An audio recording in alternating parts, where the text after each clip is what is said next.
למי זה פעם ראשונה במוזיאון? לי. עבר. וואו. ברוכים הבאים. יש לנו לא מעט דברים לעשות, בואו נצא לדרך.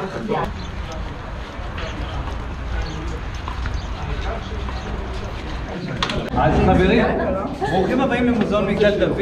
ככותרת, המוזיאון שלנו מספר את ההיסטוריה של עיר ירושלים לאורך כל הדורות. וזה דבר פנטסטי. למה? כי לא רק שאנחנו מראים דברים ומספרים בתיאוריה מה זה ירושלים וכמה היא מורכבת, רואים את הדברים בעיניים. הנה, אתם פה רואים אותי על הרצפת התוכנית הזאת, ומה הדבר המדהים? שאנחנו רואים מתחת בעומק של 8 מטרים, רואים את החומה הזאת? את הקיר הזה? כשחפרנו את המקום הזה, את מצודת מגדל דוד, גילינו מתחת לשכבה הקיימת את השריד הזה, שזאת חומת ירושלים המקורית מימי הבית השני. והחומה הזאת היא ספציפית מתוארכת לתקופה של השלטון החשמונאי. זאת אומרת, לפני כ-2200 שנה, במדינה היהודית האחרונה של העת העתיקה, זאת החומה של ממלכה יהודית שלמה, שנבנתה לפני 2200 שנה על ידי החשמונאים. עכשיו, אם זה עדיין לא מעיף לכם את הסכך, בואו נסתכל על הסכך שלנו. רואים את החדר שאנחנו נמצאים בו? כל האולם הזה, באמת, לא רק האולם הזה, כל האולמות של המוזיאון הם התקופה הצלבנית, זאת אומרת שהם בני 1000 שנה. אתם קולטים את הפאזל הזה שיש פה? 1000 שנה, שכבה שאנחנו נמצאים בה, ומתחתנו עוד 2200 שנה. זה המורכבות של ירושלים. כשאומרים לכם ירושלים היא עיר קדומה, זה מה שקורה בפועל, שכבות על גבי שכבות. וזה דבר פסיכי, לראות את זה בעיניים, לדמיין שזאת שכבת החיים למטה, ואנחנו נמצאים בשכבה אחרת. ועכשיו בואו רגע נסתכל על הדבר הזה שיש פה על הדרך. מה אנחנו רואים על הקיר? מפה. מפה. רגע, אבל המפה הזאת, מה אתם אומרים? הייתם משתמשים בה בטיול הבא שלכם באירופה? פחות. למה פחות? היא לא מאוד מדויקת. היא לא מאוד מדויקת, את ממש עדינה, כן? לגמרי.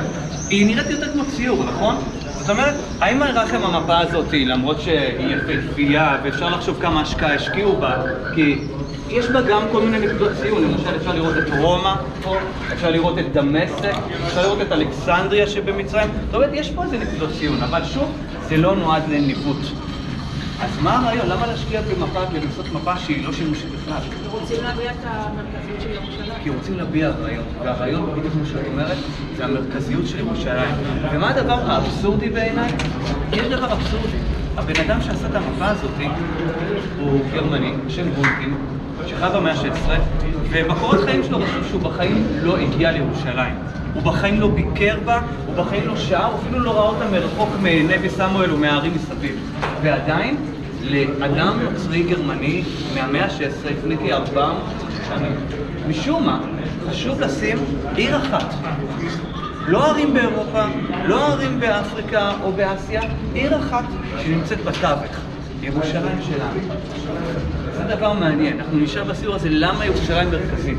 ואנחנו ננסה למצוא את הפתרונות לדבר הזה. אני בטוח שעולה לכם כבר בראש. כן, יש תשובות, אני בטוח שיש. אבל אני אנסה רגע לדייק את זה. עכשיו בואו ניקח רגע צעד אחד אליי, תקרבו אליי 2 צעדים, ועכשיו בואו נסתובב ונראה את הסרטון. מה זה הסרטון הזה? מספר את כל הסיפור של ירושלים בדקה וחצי בערך, 4000 שנה. בואו נראה, יצאנו לדרך.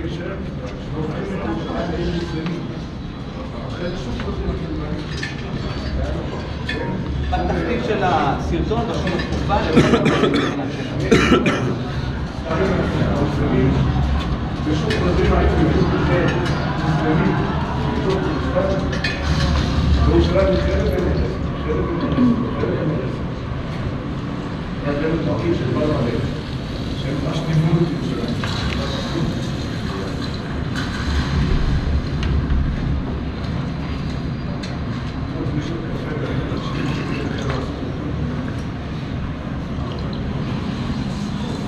אגב, זאת הסצנה האהובה עליי, ולמה? זה הסצנה שמראה ירושלים המודרנית עם הרכבת הראשונה לירושלים, אבל בתור אזרחי מדינת ישראל, כולנו יודעים שהם פרויקטים לאומיים, לפעמים לא עובדים עד הסוף. מכירים את זה? אז כן, גם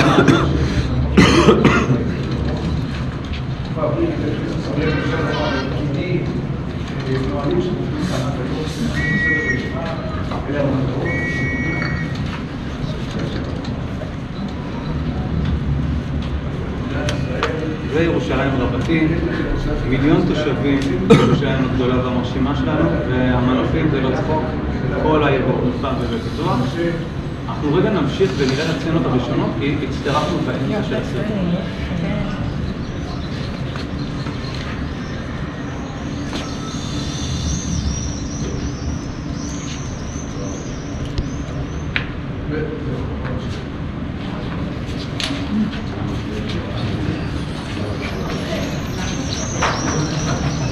בראשית ברא אלוקים.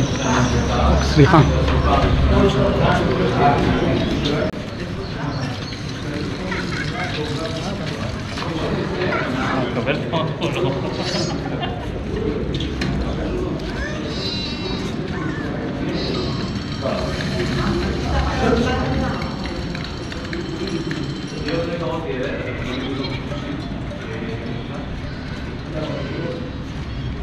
דוד.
החדר הזה, הוא מספר את הסיפור של ציר הזמן של ירושלים. ראינו את זה עכשיו בארץ הסרטון.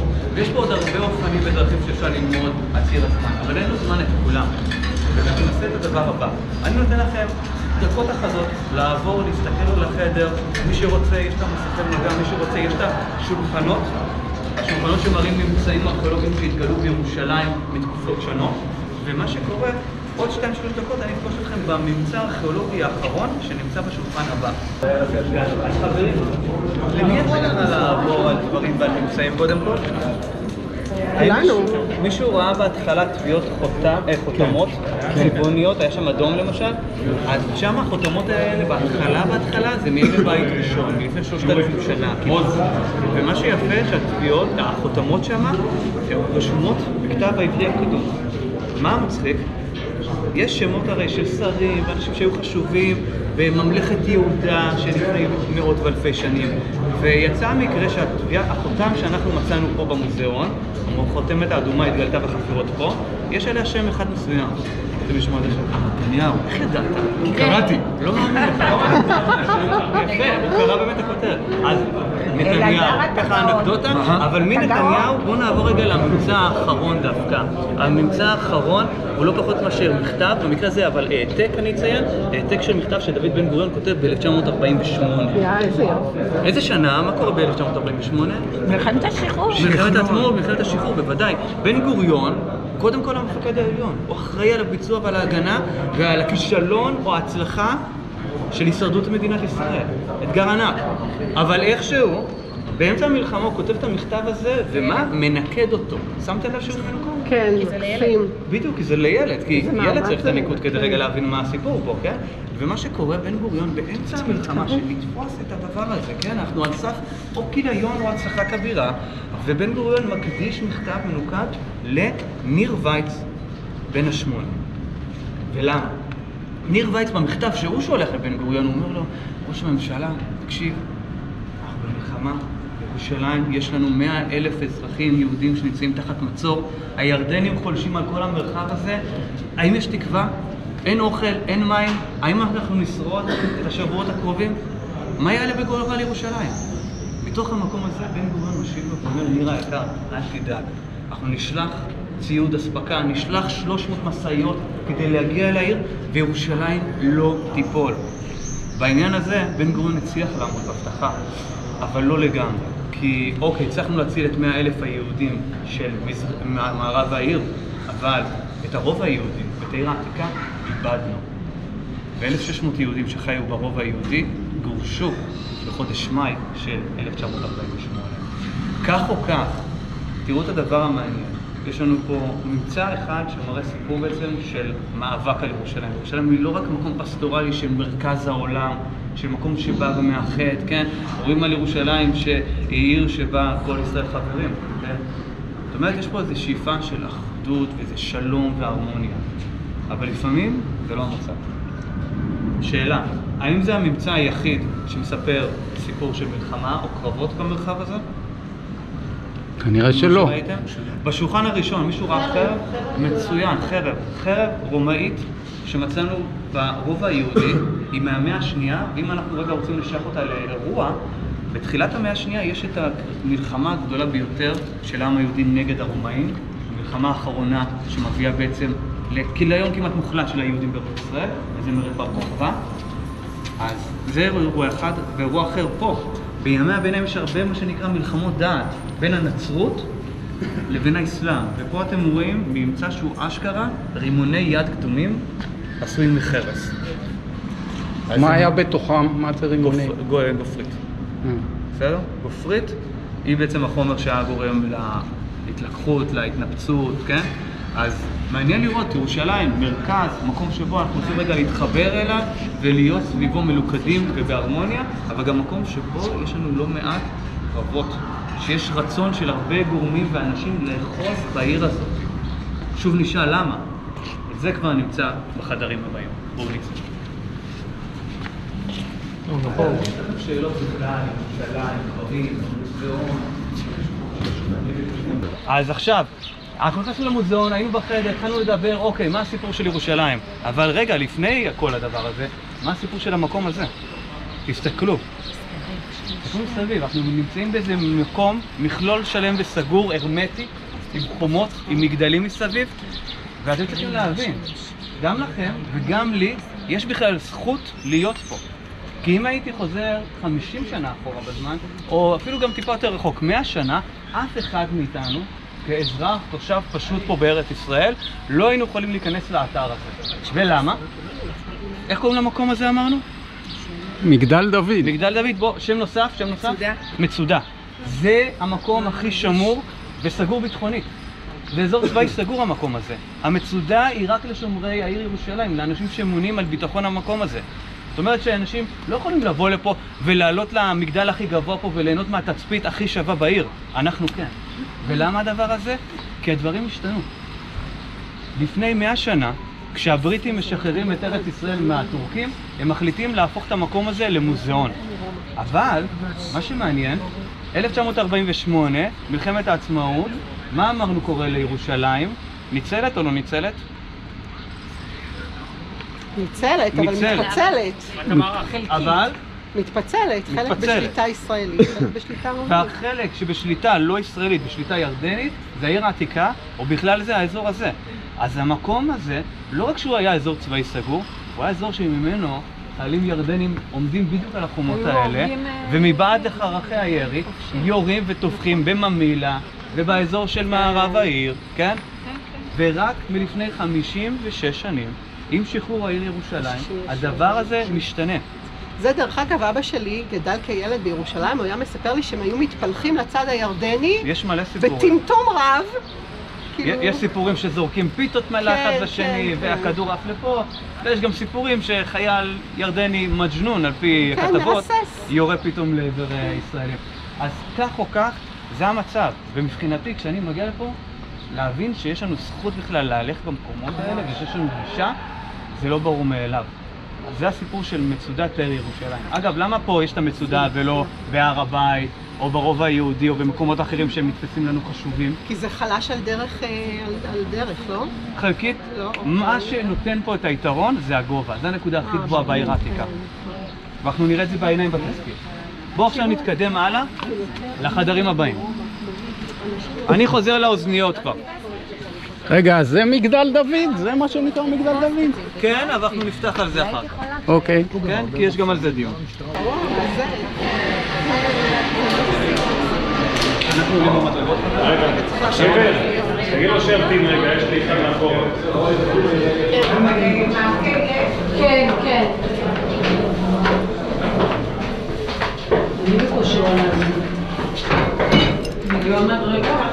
וגם המדרגות קצת גבוהות. אוקיי. אז קודם כל משהו ברמה האישית, מבחינתי, זה החדר הכי יפה. אתה נכנס ואתה פתאום רואה את התקרה הגבוהה הזאת שמתנצאת מעלינו, ואז במרכז, לראות פתאום את הרגל היפהפה הזה, הלבן, מואר ואור. אנחנו רואים כרגע את הר הבית, כפי שהוא נראה מלפני 2000 שנה.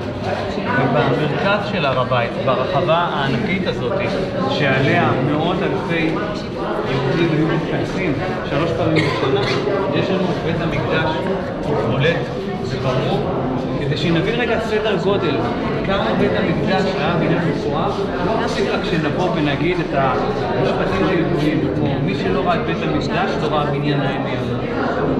זה משהו שגם יהודים וגם לא יהודים. אבל רגע אני אגיד לכם עובדה פרקטית כדי להבין כמה המקדש היה מפואר. איזה בניין יש לנו היום במקום בית המקדש?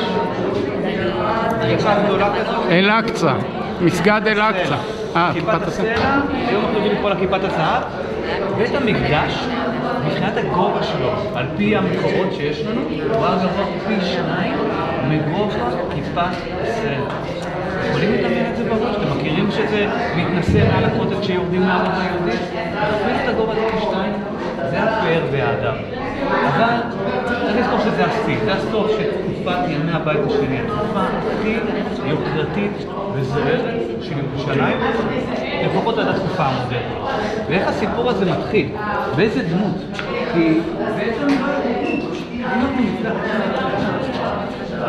אנחנו מספר לנו שבירושלים לפני 300 שנה, הר הבית בעצם היה עורק, היה מחסן תבואה.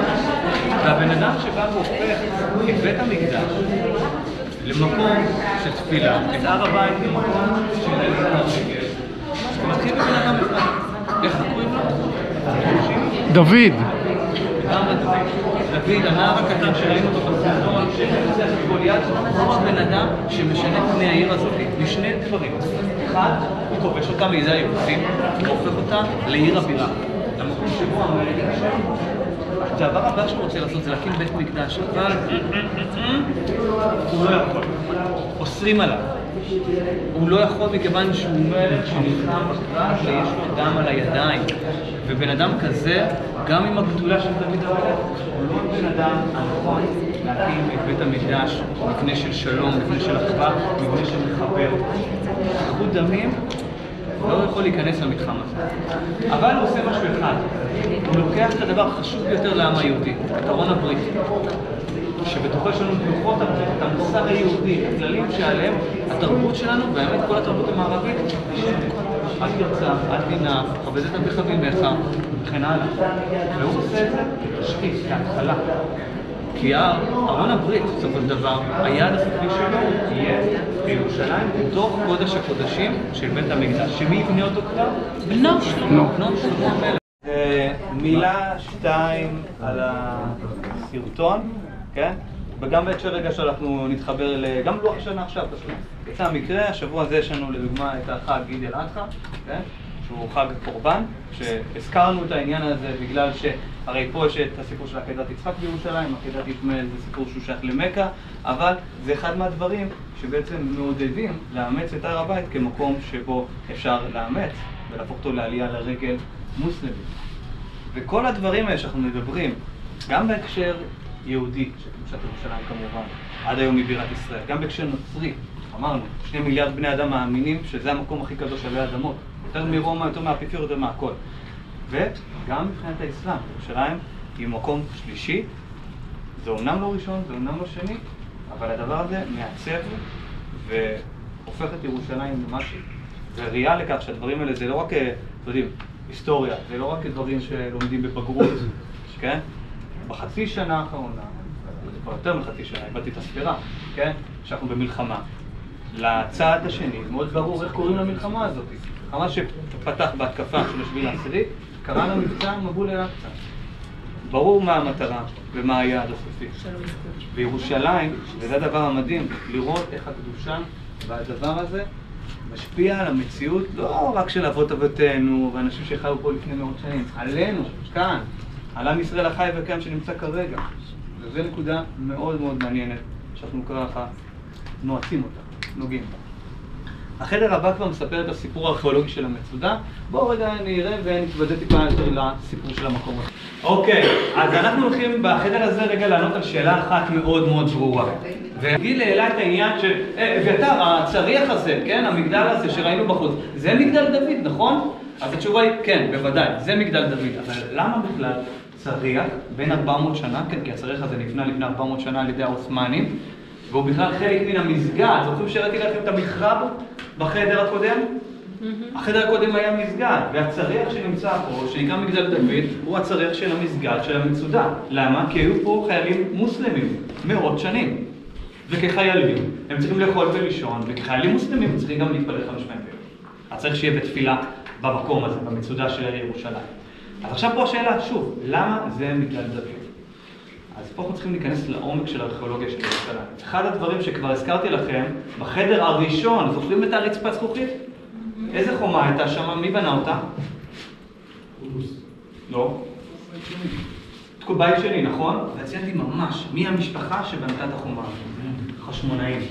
והחשמונאים, מה הדבר המדהים? הם נלחמו למען עצמאות העם היהודי. והם הצליחו בזה. אבל רוב הקרבות שהם היו קרבות שדה, ואנחנו לא יכולים להתחקות עד היום איפה לדוגמה היה הקרב בבית חורון, איפה היה הקרב בקרב שבו אלעזר, אח של יהודה מכבי נפל עם הפיל, אנחנו לא יודעים להצביע על הדברים האלה, אבל מה? מה, קרבות שדה לעומת קרבות בערים? אני לא מבינה. בדיוק, כן, זה בדיוק. ולעומת זה, קרבות בערים על העיר ירושלים, יש לנו עדויות. כל הממצאים האלה הם נמצאים מהקרבות ההגנה של החשמונאים על ירושלים. מאיפה? מהחומה פה, מהחומה שפה הראיתי לכם. אז אנחנו רואים פה ראשי חצים מהתקופה הזאת, ראשי חצים הלניסטיים, יווניים. אנחנו רואים פה את האבנים האלה, אבני הבליסטרה, כן? וזה חלק מאחד הקטעים הכי קדומים של הסיפור הארכיאולוגי של המצודה. היו שם אבנים, בחלק החיצוני. נכון, ישנו אותם. מצאו אותם שם. נכון. כאילו, מצאו אותם בכל רחבי המצודה, ופשוט קיבצו אותם שם, שתוכלי לראות ולהתרשם תמשיך לשם. אבל רגע להבין את כל הסיפור הארכיאולוגי, ולמה דוד? נכון, זו השאלה שלנו, למה דוד? בואו נראה רגע את המצד הזה מהצד השני, שמראה לנו תולדות המצודה, כן? לאורך השנים ואת השינויים. אז בואו רגע נשטח הכל. הכל מתחיל בחומה אחת. החומה הזאת, החומה הראשונה שנבנתה אי פעם במקום הזה, היא מתקופת חזקיהו מלך יהודה, מלפני 2700 שנה. לאחר מכן, החשמונאים הזכרנו אותם כמה פעמים. הם מגיעים ובונים את המגדלים האלה, שבאים והופכים את המקום למבוצר ובטוח יותר. הורדוס, עשרות שנים לאחר מכן, בא והופך את המקום הזה למפואר ומלכותי. בונה למשל בריכות כחלק מהארמון שלו, ומגדל ענק. מגדל ענק שעד היום עומד כולו, והוא מגדל התצפית. עכשיו, יש לנו חורבן. המקום נהרס לחלוטין, ונבנה מאות שנים לאחר מכן, בפעם הראשונה כמצודה קטנה. זה בתקופה המוסלמית. ואז, הופה, נכון, זה נראה לנו פתאום יותר מוכר, פתאום זה נראה כמו המצודה שלנו. המצודה, כפי שאנחנו מכירים אותה היום, היא בעיקר המבנה הזה, שהוא צלבני, מלפני 1000 שנה. ואז מגיע שלטון ממלוכי ושלטון עות'מאני, שלטונות מוסלמים שבאים ועושים תוספות, משנים טיפה. אבל פחות או יותר, כמו שאמרתי, המבנים שאנחנו רואים, עומדים במוזיאון, הם צלבניים. הזכרתי את דוד המלך בכל הסקירה הזאת? לא הזכרתי, נכון? מי הדמות הכי ראשונה שהזכרתי בסקירה הזאת? חזקיהו. שהוא לפני 2700 שנה. דוד המלך לפני כמה זמן? 3000 שנה. התקרבנו, אבל לא מספיק, נכון? זוכרים שאמרתי שהורדוס הפך את המקום הזה למפואר ומשמעותי? הוא בנה בריכות, חלק מן הארמון שלו, הוא בנה מגדל אדיר, מגדל תצפית מאוד מרשים. הנה, אנחנו עוד רגע נראה את זה, כי זה בדיוק השלב הבא. בתקופה הזאת, שהורדוס מפר את המקום הזה, יש לנו היסטוריון יהודי, שהזכרנו אותו כבר, חלקנו ככה אמרו גם שנכון, הוא נתן מימן של בגידה, יוסף בן מתתיהו, ואני מתעקש לקרוא יוסף בן מתתיהו כי הוא מת וחי כיהודי ונולד כיהודי, ויוסף שלנו מתאר את המרחב הזה לפרטי פרטים. והוא אומר שפה יש את הארמון של הורדוס. אבל מה מעניין? על הדרך הוא זורק גם איזה הערת שוליים כזאת, והוא אומר, כמו שהיה את הארמון של הורדוס פה, כן? המקום הזה היה גם ארמונו של דוד המלך. למה הוא אומר את הדבר הזה? האם הוא יודע להוכיח שדוד המלך היה פה? לא. היום אנחנו יודעים להוכיח ולהגיד איפה דוד המלך היה. כי אנחנו יכולים מה שנקרא לחפור, מה שאנחנו עושים כבר שעה וחצי. כן?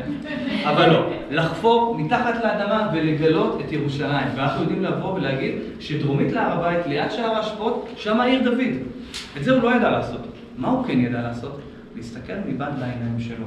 לראות את ירושלים שלפני 2000 שנה, ולנסות דרך ירושלים הזאת להבין את ירושלים התנ"כית של דוד המלך. אבל מה הבאסה? בין דוד ליוסף מפרידים כ1000 שנה. זה המון, זה כמו שאנחנו ננסה להבין את עכו של ימי הרמב"ן, כן? שזה גם לפני כ1000 שנה. אז יש פער. אז הוא בא מסתכל בצורה הגיונית, הוא אומר, זה הגבעה הכי גבוהה בירושלים, זה המקום הכי שולט, הכי מפואר, יש פה ארמון של הורדוס, ואם הורדוס הוא רק אחד מהמלכים, מה עם המלך של ירושלים? המלך הראשון, דוד המלך. בוודאי שהוא הקים פה גם משהו. אז זה הערה שיוסף אומר. ומה שקורה, לאחר החורבן, הארמון של הורדוס נחרב, ונותר מכל הבנייה האדירה פה של הורדוס רק המגדל. עכשיו, אם המקום כבר אין פה ארמון, ואין קוראים למקום הזה ארמון הורדוס או ארמון דוד, איך נקרא למגדל? אז השם שמתגלגל זה מגדל דוד. ובמשך מאות שנים, לא הצריח שאנחנו מכירים, אלא המגדל הזה, המרובע הזה, השריד מימי הבית השני, הוא היה מגדל דוד. למה השם עובר? למה השם נודד? בואו נראה משהו טיפה יותר מודרני. הראינו את המדברים של מאות שנים, בואו נראה משהו מה100 שנים, 150 שנים האחרונות. כל הדברים פה אלה נמצאים מלפני כ100 שנה, שמספרים את הסיפור של מגדל דוד כסמל. פה אנחנו רואים דוגמה, כן, שטיח קיר שמראה את הדמות של הרצל. מבשר הציונות, זה נראה שמרקים את הציונות, את התנועה הלאומית של העם היהודי, וזה דבר מעניין, כשהתנועה הציונית רוצה לבחור, כן, מבנה שיסמל לנו את ירושלים, בוחרים את הצריח. ולמה זה? כי טכנית. אם אני בא, עולה לרגל, תשמעו, איך אני מגיע לירושלים? אני מגיע ברגל, כן? או בקרקרה, סבבה. כך או כך אני עושה את הדרך מיפו לירושלים, כביש אחד שלנו. ואז כשאני מגיע לפה, ועובר את האזור של מחנה יהודה, שזה אזור יחסית גבוה, אז נגלית לי העיר העתיקה, פחות או יותר. אז אני רואה חומות. ומה הדבר הבולט הראשון שאני רואה? מגדל דוד, הוא נמצא שם יפו. הוא מאוד בולט. אז המגדל הזה גונב את ההצגה מהמגדל העתיק יותר. כי אין מה לעשות, הוא מזדקר, הוא נראה ככה בולט, נראה ככה לא טבעי כמו המגדל האחר. והוא הופך להיות הפנים של ירושלים. התנועה הציונית מבינה את זה. ובוחרים במגדל דוד כדי להיות סמל על כל מיני דברים של ההסתדרות הציונית, כשרוצים לדבר על ירושלים, על ציון.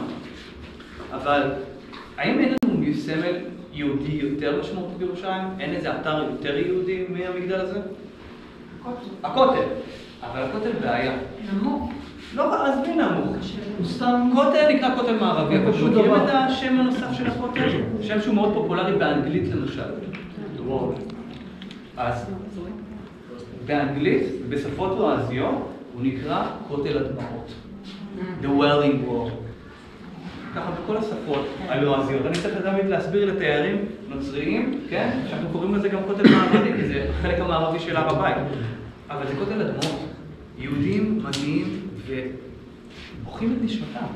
פורקים בעזרת תפילה ברחבה הזאת על רגעים קשים שיש להם ועל הגלות. זה מקום צר גם. רחבת הכותל של פעם היא לא הרחבה הגדולה של היום, הרחבה הלאומית. הכותל המערבי היה שמחה צרה. שהשכנים מסביב הם משליכים השפעה לשם, עוברים עם הבהמות כדי להפריע בכוונה תחילה לתפילות שנערכות שם. זה לא היה פיקניק, זה היה מקום של השפלה. הכותל המערבי היה מקום של השפלה יהודית לאורך רוב ההיסטוריה. לא כמו שאנחנו רגילים היום. והתנועה הציונית שרוצה לדבר על לאום יהודי, על יהודי אחר, לא גלותי, שהוא לא נרדף, שעומד בזכות עצמו ובהמשך גם יגן על עצמו, אי אפשר לקחת סמל כמו כותל הדמעות. ואז, באופן טבעי, מחפשים משהו אחר, יותר חזק, יותר תמיר, יותר ככה עוצמתי. מגדל דוד תופס את הדבר הזה. ואז, מה שיפה, אנחנו רואים אותו לא רק כסמל נגיד ציוני, אלא פה כל הדברים שיש פה הם תשמישי קדושה, כן? על סידור זה מופיע, על חנוכיה, זה כבר הופך להיות סמל כללי לירושלים.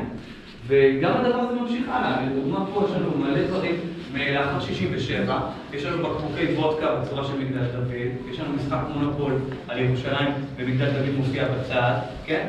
זה הופך להיות סמל משמעותי פשוט להתחבר לירושלים. אז, האם דוד היה פה בסוף או לא? בשכונה, הוא היה מסתובב. לגמרי, אנחנו נמצאים בעירו של דוד המלך בירושלים, וזה העניין. לאו דווקא שדוד המלך משל מפה והארמון שלו היה פה, אנחנו יודעים שזה טעות. יוסף בן מתתיהו, יהודי מלפני 2000 שנה, טעה בהערכה שלו, אין מה לעשות. אבל הדבר הזה התגלגל. אבל פשוט, זה הפך להיות סמל. מקום שאני יכול להתחבר לרעיון של דוד, לדמות של דוד, כן? וגם לחשוב על זה פרקטי. דוד המלך הוא הלוחם, הוא בן אדם שאיחד את ירושלים, הוא בן אדם שכבש אותה. המצודה של העיר, בוודאי טבעי לקרוא לה מצודת דוד. פחות מתנגד לדוגמה מצודת טדי קולק, נכון? מסכימים? אז זה הסיפור של המצודה שלנו. דיברנו על הסיפור הארכיאולוגי, על אורך השכבות והשנים, ודיברנו איך הדבר הזה מתגלגל לאט לאט, והופך בסוף להיות סמל ציוני, יהודי בכלל, ובכלל סמל ירושלמי.